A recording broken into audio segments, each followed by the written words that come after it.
One of the most respected actors in American performance, Eli Wallach's career never quite matched his long list of stage credits in terms of quality, but he had nevertheless contributed some memorable characters to film.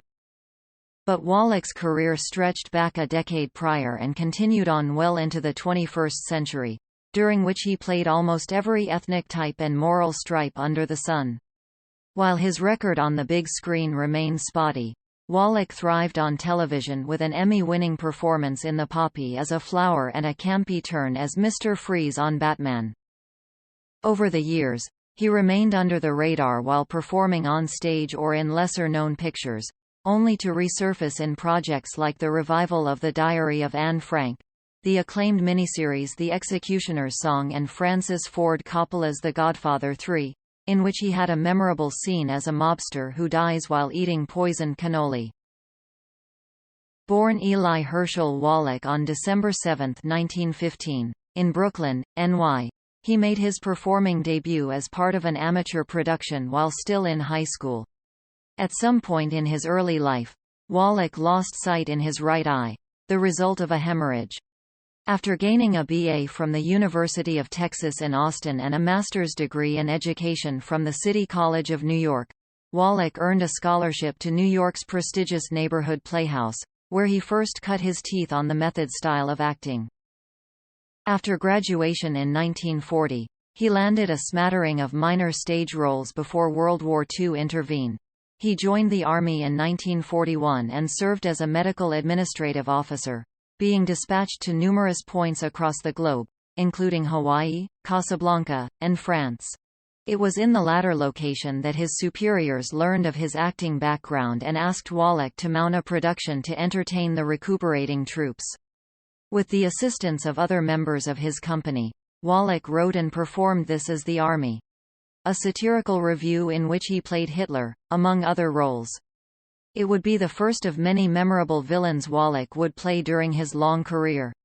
After being discharged from the service, Wallach resumed his acting career and made his Broadway debut in 1945. He also joined the Actors Studio, spending 2 seasons with the American Repertory Theatre before blossoming into a major stage star in the early 50s. Thanks to a pair of Tennessee Williams plays, The Rose Tattoo and Camino Real. In 1948, he met and married fellow actress Anne Jackson, with whom he had appeared in countless stage productions, as well as the 1967 comedy The Tiger Makes Out, which he also co-produced. The year 1956 marked the beginning of Wallach's screen career in the controversial Elia Kazan feature Baby Doll. As earthy Sicilian Silva Vaccaro, who lustily pursues the teenage bride of hapless mill owner Carl Malden, Wallach generated considerable heat for his non-traditional leading man, undoubtedly contributing to the film being banned by the Catholic Legion of Decency and several international markets. The buzz generated by Baby Doll boosted Wallach's profile in Hollywood and overseas, where he won a BAFTA for his work in 1957. He was soon busy with numerous film projects, often playing mad, bad, and dangerous variations on the Vaccaro personality, including the psychotic hitman in Don Siegel's gritty noir lineup. Sergeant Craig Spitz insults even after a horrific facial injury in The Victors. Wallach's profile by the early 1960s was significant enough for him to share top billing with Steve McQueen and Yul Brynner in The Magnificent Seven and Clark Gable and Marilyn Monroe in The Misfits, the fabled last film for both Monar and Gable. In 1967, Wallach traveled to Italy to film the third in a trilogy of operatically violent westerns for director Sergio Leone. His performance as Tuco in The Good, the Bad and the Ugly was arguably his best turn on screen, one that allowed him to work with his full and formidable acting palette.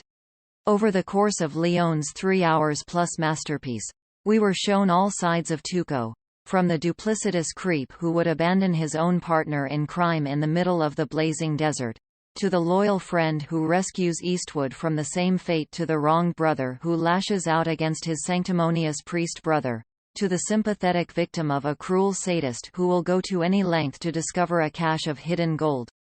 Wallach tackled each of these emotions with vigor and humor that was positively riveting in every scene. His performance was a key element in the film's worldwide success. Despite being nearly killed on 3 occasions during the making of the iconic film, Wallach acknowledged the movie's impact on his career on numerous occasions after its release. He even named his 2005 autobiography The Good, the Bad, and Me. In My Anecdotage, and in 2003, he and Eastwood redubbed 18 minutes of footage that had been excised from the film before its 1967 release in America. Wallach also returned to Italy several times to appear in other spaghetti westerns, usually as variations on Tuco. Wallach was supposed to reunite with Leone for the film Duck, You Sucker, but scheduling conflicts prevented this from happening.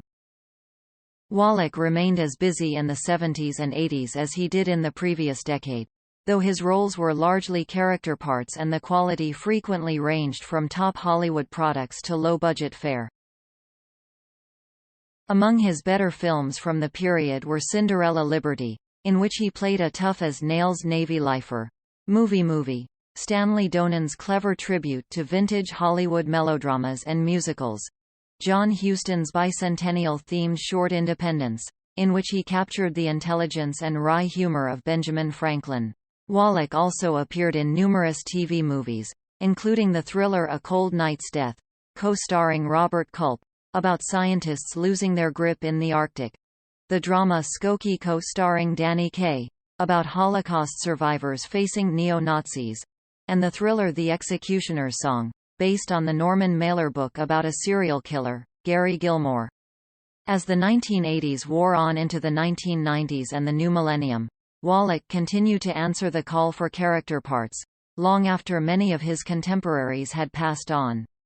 He was a near-sighted hitman in the limp Kirk-Douglas Burt Lancaster comedy. In 2003, he reunited with his friend and former co-star Clint Eastwood to play a cagey store owner in Mystic River, for which he was uncredited. As Wallach entered his 9th decade, he did not appear to slow down in the least. Wallach found himself back in play at the Emmy Awards after a 20-year absence, earning a nomination for Outstanding Guest Actor in a Drama Series for his performance on Studio 60.